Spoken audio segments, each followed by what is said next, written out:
Now in his third year in office, Governor Hutchinson continues to encourage young people to study computer science, in part through his coding tour and the governor's all-state coding competition. Ladies and gentlemen and students, Governor Hutchinson.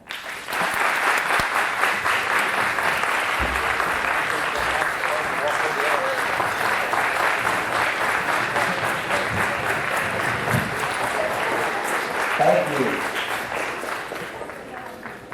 Thank you, students. Thank you, Madam Principal, Mr. Superintendent, school board members that are here.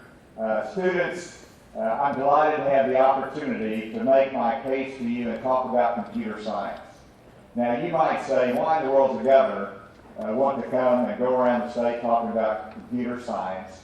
And the answer is that I do a lot of things.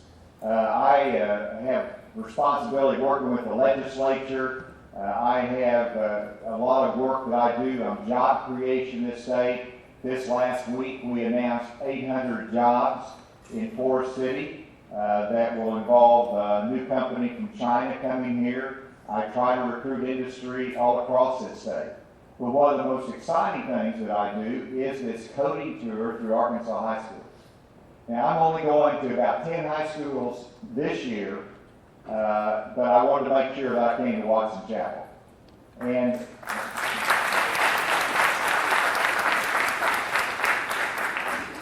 everything I talk about in our computer science initiative could not have been done without our legislators that are here today.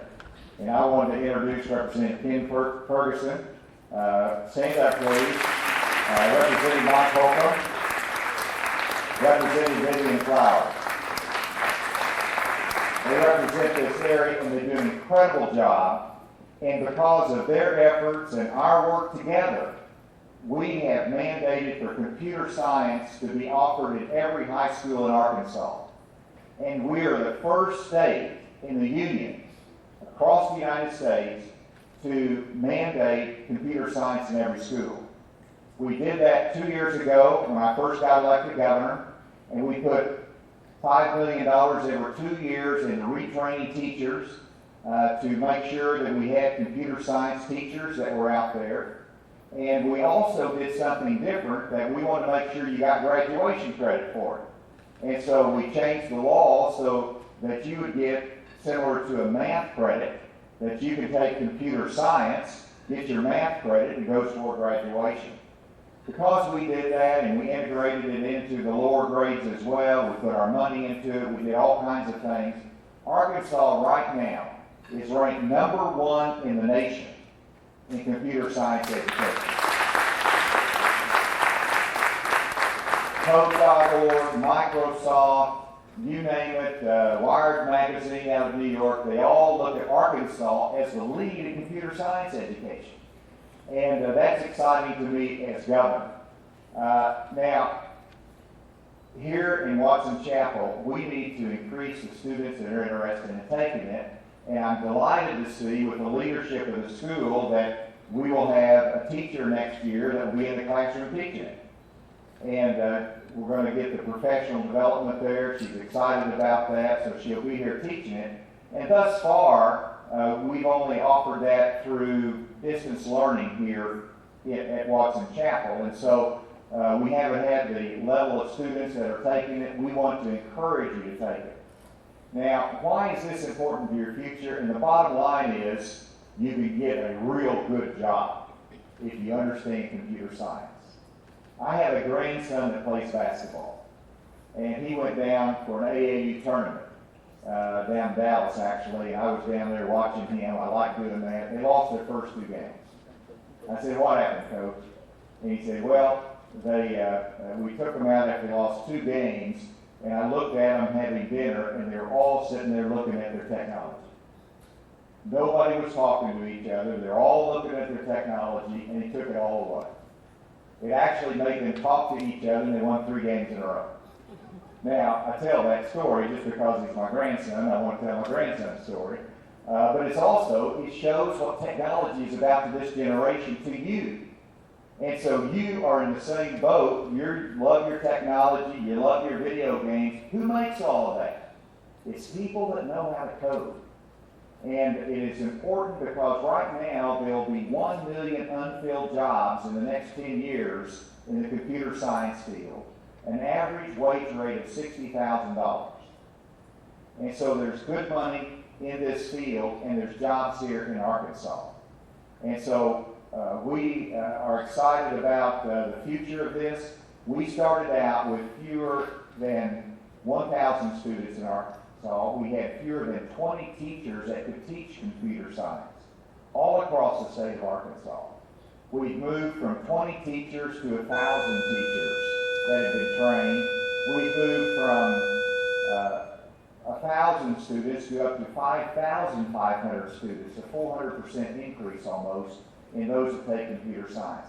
I've got a video that I want to show you. I hope that will demonstrate a little bit of the importance of this to our state. And then I'm going to come back and make some comments and take any questions that you have.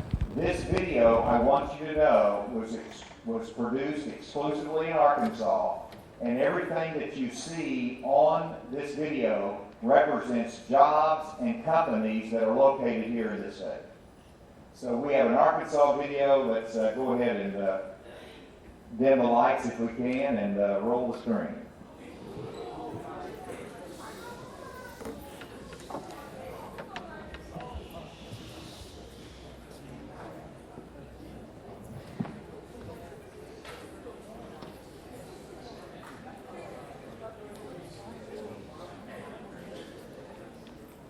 Can we turn one row of lights back on?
always know that there's going to be problems to solve, and there's always going to be something new coming down the pipe. People hear that I'm a computer programmer, their eyes either light up or they feel intimidated, and at the end of the day, it's really just like mathematics, just a few additions, multiplications, and subtractions. The biggest opportunity for students today is in computer science, programming, anything to do with IT, computers. We think that knowing the code is going to be elementary, it's going to be a baseline for a lot of the future jobs that are going to be created. Knowing how to code is really one small sliver of my job. The actual typing of the keyboard does not really impact my job as much as the ability to problem solve. And if you're a problem solver and want to, make things work or make them work better, that's what programming is ultimately about. It lets people learn how to take really big, complex problems and break them down into smaller, more manageable problems. So for you to be successful in the future, I think it's really, really important that people become literate and understand how it's constructed and how to utilize it to better improve how business delivers its services. What's cool about coding jobs is people from every background can come together and share their ideas, and they're important. There's a lot of camaraderie, so you're usually working with a couple of people to bring something to life. And the great thing about that is that when you do bring it to life, it actually gets put into production. My job allows me to work from home whenever I want. I can work from any city I want, really, as long as I'm told people where I'm going to be. We've got people who enjoy going to the office every day, and that's what they choose. We have some people who I'm not even sure where they are. They've gone and walked about it, they're mad. And every time I hear about, where this person's at, they're in a different city. They're able to do their job from the Kobo literally from anywhere. No one ever told me that would be a possibility when I was younger. And now I get to travel and work wherever I want. I think that there's something about the work environment in a software company that's different than maybe the rest of the corporate world. We have to compete with the Facebooks and the Googles and the Amazons for talent. Part of the culture of programming is the fun. Our work culture here at JB Hunt is a lot of fun, which is something that people may not expect in a large company. We have an open environment, we encourage collaboration amongst our teams. We have outdoor picnic tables, we play ping pong whenever there's high stress moments, which kind of brings the level down. If you're in a coding job, that is one of the first places that I know of that you can dress as casually as you like. We have a real casual environment. You can see no one's in a suit and tie here, so just kind of come as you are. Every now and then we'll have some nerf wars in the office to blow up some steam. And it's the cookouts and the burgers and the hot dogs and the things that we try to do on a weekly, if not daily basis that makes it fun to come to work. It's not even like work. You're just coming out to hang out with your friends. Coding is really for everybody, and there's not a demographic that is specific to. It's for anyone who wants to have ideas to make things better. Innovation comes in different ways.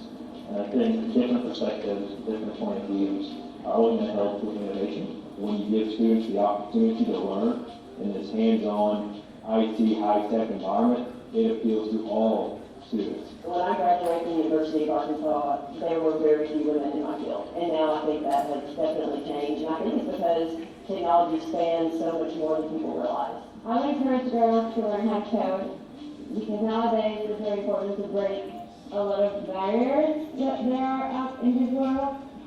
Do not be afraid of the industry itself. It's a very exciting, fast-moving industry and with a lot of potential.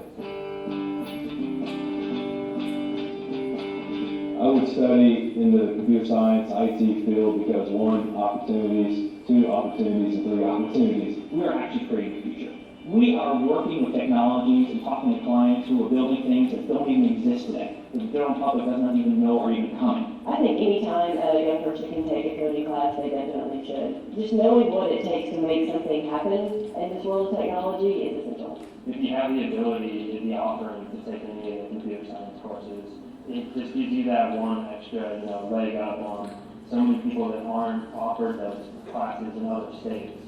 I would tell them just to explore the options that are out there. Do research on companies that you've heard of before. If they have a creative mind, if they're a techie, if they like technology, there's no reason not to just try it. There's over 360,000 jobs available today, and that's expected to be over 1 million in the next couple of years and 2 million by 2020.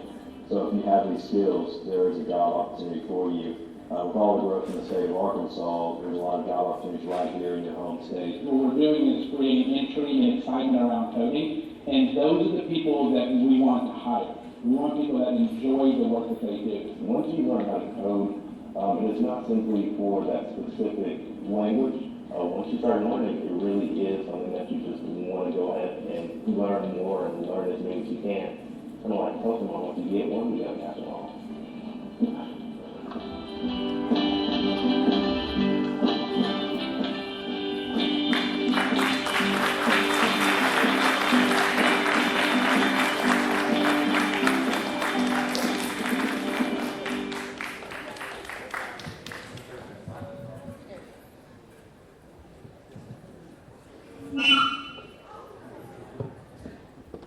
Sorry about that. Well, listen, I hope that gave you a flavor of some of the opportunities in coding and computer science, how it impacts lives, how there's job opportunities. And there's something unique about this. I wanted to make sure you caught the video and what they were talking about. We're in a mobile society today. And we have people that work in Houston, Texas, that do work for Walmart in Bentonville. We have people in India that are doing computer coding work that we can do here. And as long as you have access to the internet and high speed, you can be in Pine Bluff, you can be in Sheridan, you can be anywhere in Arkansas, you can be in El Dorado, and you can be working for any global company. Whenever you're doing coding work, computer science work, we're in a mobile society. And we have to have the education that fits in with that. And I love reading books. When I interview somebody for a job in the governor's office, I want them to have good writing skills. And so we ask for writing samples. And so all of those are important ingredients to education. But it's also important to have a capability, if you're interested in that area, in computer science and coding. If you look at manufacturing, somebody say, I just as soon work in a factory, I just want a blue-collar job, I want to make a good living for my family. And I think that is terrific. You ought to do that. But if you walk in the factories today, what is the first thing you're going to see? A robot, most likely. I'm not sure what somebody else said there, but it's robotics. And robots have to be programmed. And if you have an understanding of programming, then that's going to give you an advantage in the workplace and whatever arena you're in. And I'm not a technologist. I've had my hour of code, which I hope that you all do. But I have had occasion to come across and see the importance of it. Whenever I was asked to lead Congress after the 9/11 attack and to help set up the new Department of Homeland Security. And in doing that, we had to protect our country from a terrorist attack. And that was my responsibility. And so how do you do that? Well, you have your men and women in the military that's fighting the enemy. That's a good thing. But guess what? If you go into the military, who programs the route and the logistics for a bombing run? It's some good computer coder that signed up for the military. And so you even have a role there. But then, whenever you look at our flights, our planes, our ships that bring in containers into the United States, if you have a container that comes up the Gulf of Mexico, up the Mississippi River, down the Arkansas River to Pine Bluff and unload, what's the guarantee that that shipment that comes from Europe or from Hong Kong doesn't have a bomb on it? Well, guess what? We insist upon information in advance of ships coming into our territory. We have data programmers that search that data through programs that computer scientists develop to identify shipments that might pose a risk to us. So in every area that you might go in, there's an application that you will be better served and be better in the workplace if you have that background in computer science. And so how many of you are juniors or sophomores in here? Is that everybody? All right, so you still have an opportunity. And it's just to test the waters, see if it's of interest to you, see if it fits into your schedule. And like I said, it's English, it's literature, it's the arts, all of those things are important. I saw somebody over here that is in the choral group, I think, and that's great. But this is an addition I hope that you'll take a look at. I wanted to introduce some of my team. Anthony Owen here is Director of Computer Science in the Department of Education. Morgan's from up the road that works in my office. And Leslie Piston, my governor's office in education. Dr. Sarah Moore, who's in the governor's office in education, and Trent Miner. So that's a little bit of the team. I think that we have a little bit of time for questions, and then afterwards, we're going to go to where? The library. The library for who? You got some volunteers? Yes, we do. All right, so there's some volunteers that we're going to the library. We're going to have an hour of code. It's real simple. You go to code.org on the website, and you can do your first hour of coding. And it's sort of exciting, so we're going to do that in the library with some. I'm going to watch you do it, and I might do my hour of code again as well. But before I leave today, are there any questions you want to ask me or anything you want to tell me? Yes, sir. What is the state's plans on increasing technology for learning and better internet access to schools? Great question. So how's the internet access here? Better. Better. Terrible and better. All right. Well, it sounds like we got more work to do. There's two parts to it. The state is running a pipe, if you will, to every school that's going to have the federal standards on high-speed internet access, and then once it gets to the school, you got to have the technology in the school. And sometimes there's a gap in one of those places, but we're going to invest more in it. You've got to have it. Keep harping on us until we get great speed here in Watson Chapel. In terms of the other technologies, and by the way, I think that the grant money that we have at the Department of Education could probably use for any technology improvement as well. So, have y'all applied for a grant yet? Well, you don't have to answer that. You need to apply for a grant. We've got grants that can help us in technology here in the school, and it's a commitment that we need to make and to continue. So, thank you for that question. Any other questions? Yes, sir.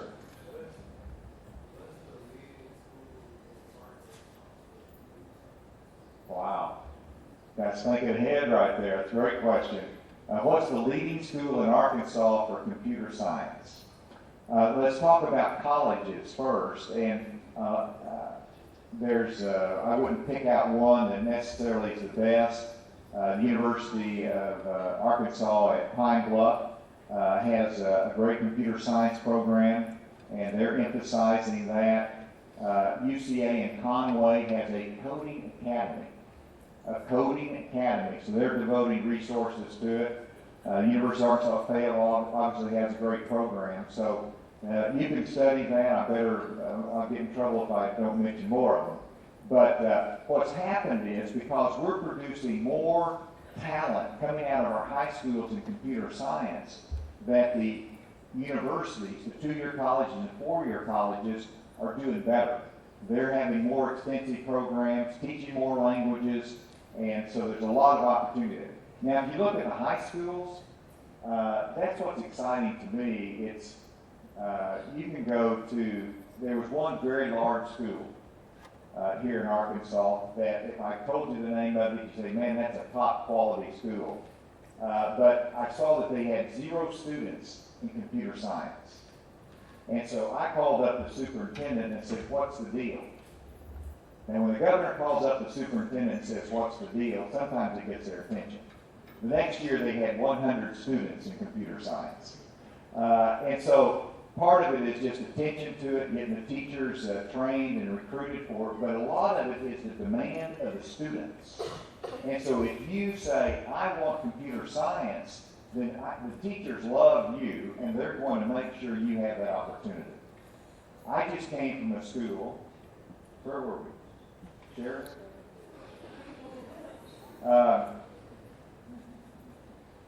They had one student last year, and one student was taking it through Virtual Arkansas, which is the online course, which is difficult. One student, And then they got a teacher, and they wound up having, about 13 students this year. They'll have more next year.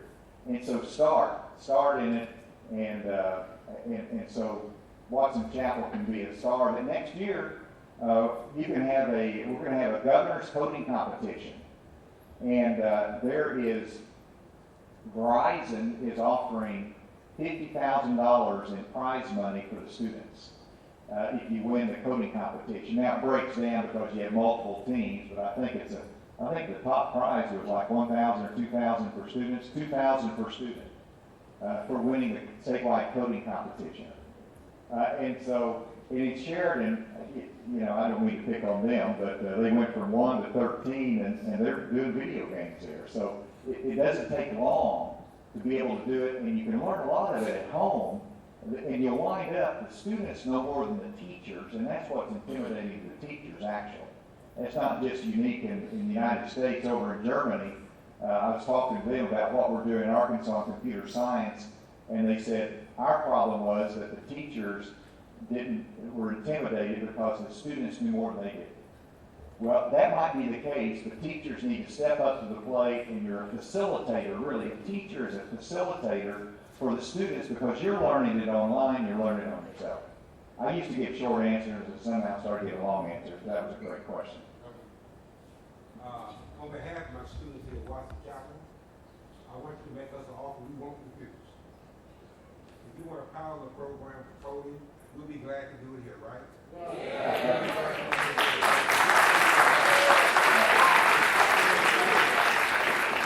You want to start with the school? I'm quite sure the students here be willing to do it, see if it really works. I know it works, but we'd be glad to do it. All right, let me just ask this question. Thank you, Superintendent. That's a great pledge, and I take you up on it. Thank you very much. So, how many of you, if sometime while you're in high school, do you think you would like to try a computer science course? Wow. Wow. Thank you very much. That's a great place to end on. I think we've got our marching orders there. Superintendent, we got some work to do, don't we? All right. Thank you all very much. Great to be with you today.